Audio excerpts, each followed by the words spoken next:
Are you scared of queuing into random veteran dungeons because you're afraid you'll be stuck with two extremely bad DDs? Then I have just the thing for you.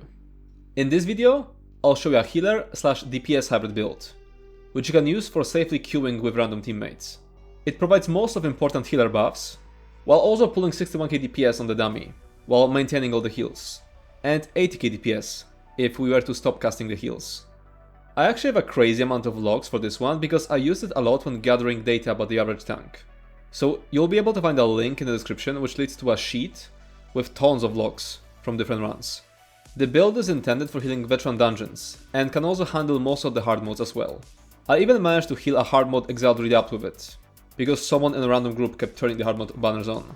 So I definitely wouldn't recommend it for that. It did its job, but a proper healer build would have been much more convenient there, at least on the last boss.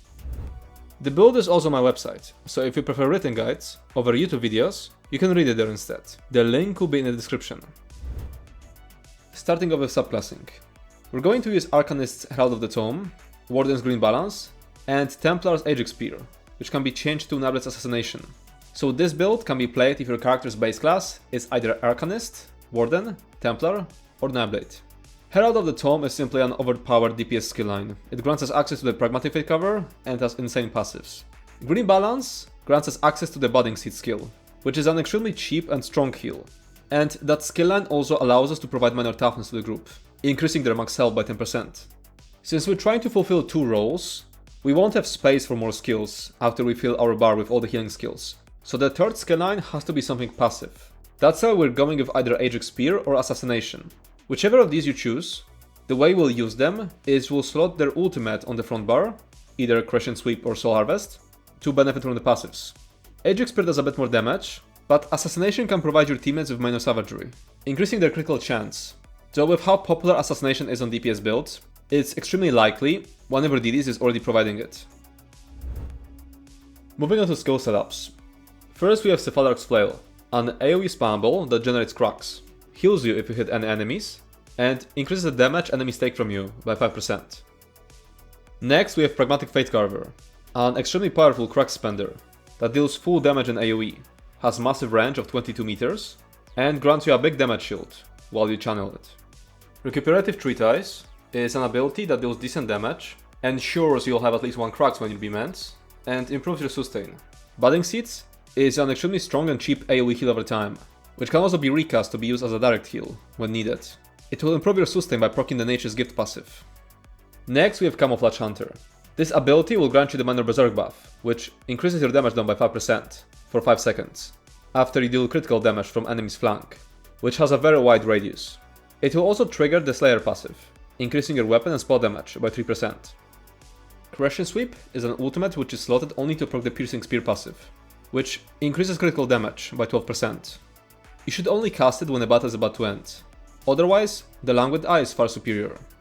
Energy Orb is a strong AoE heal over time which provides crucial combustion synergy to your teammates, which restores 3960 of dominant resource, up to once every 20 seconds.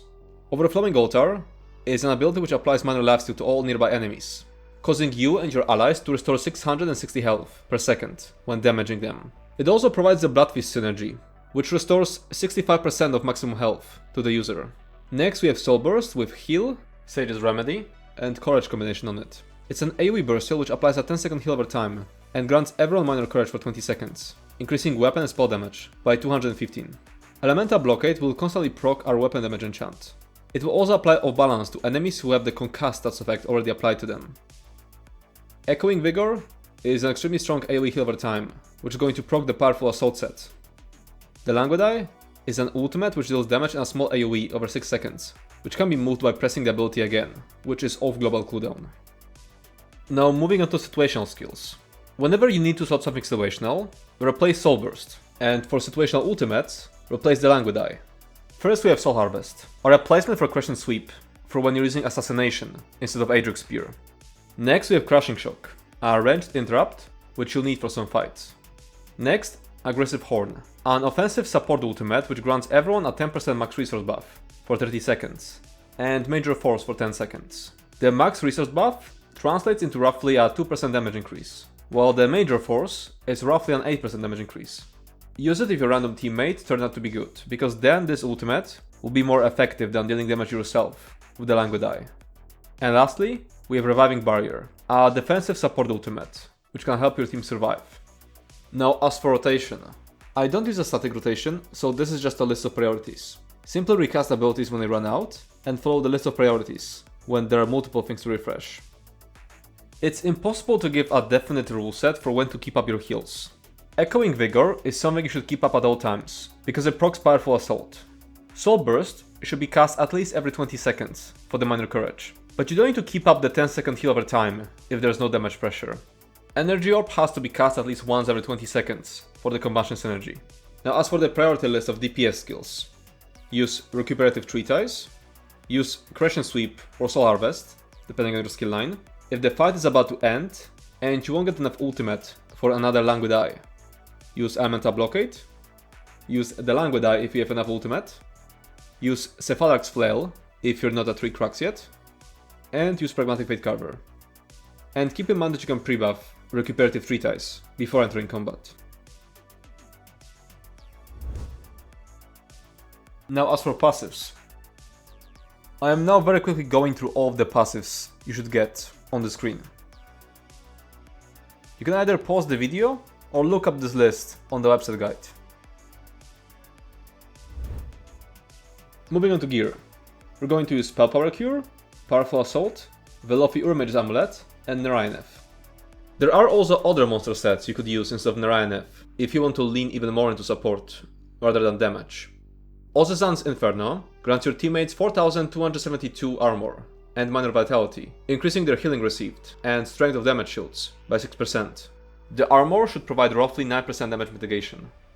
The Blind provides lots of damage shields, and the one piece bonus of it is Critical Chance, which will boost both our DPS and heals. Symphony of Blades grants your teammates sustain.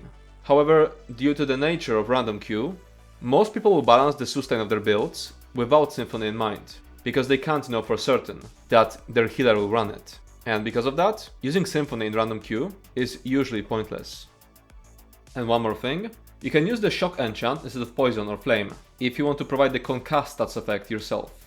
Concussed is needed to proc off balance with Lightning Elemental Blockade, but it should usually be provided by the tank or by the DDs if they're doing shock damage. Moving on to champion points. In the build tree, you'll want to use Master at Arms, which increases direct damage by 6%, Biting Aura, which increases AoE damage by 6%, Wrathful Strikes, which increases your weapon and spell damage by 205, and Fighting Finesse, which increases your critical damage by 8%.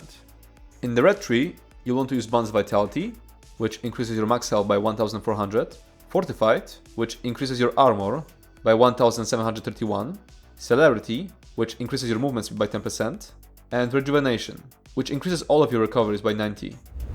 Moving on to race. The difference between best and worst race is about 5% of DPS, and there is no content in the entire game that you'll be blocked from completing because of choosing a bad race. The best races are Dark Elf and Khajiit.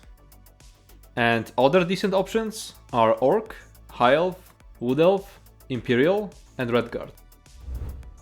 Moving on to Mundus. You should use the Thief Mundus, which increases your critical chance. As for attributes, it's extremely simple. You should always put all 64 points into stamina. Moving on to food. Use Orzorga's Smoked Bear Haunch. You'll need both stamina and magical recoveries to sustain both the damage skills and the healing skills. Jewels of Misrule is a cheaper alternative. Moving on to potions. You should use Tri-Stat potions. They will greatly improve your sustain. You can craft them by combining Columbine, Baglos, and Mountain Slaver.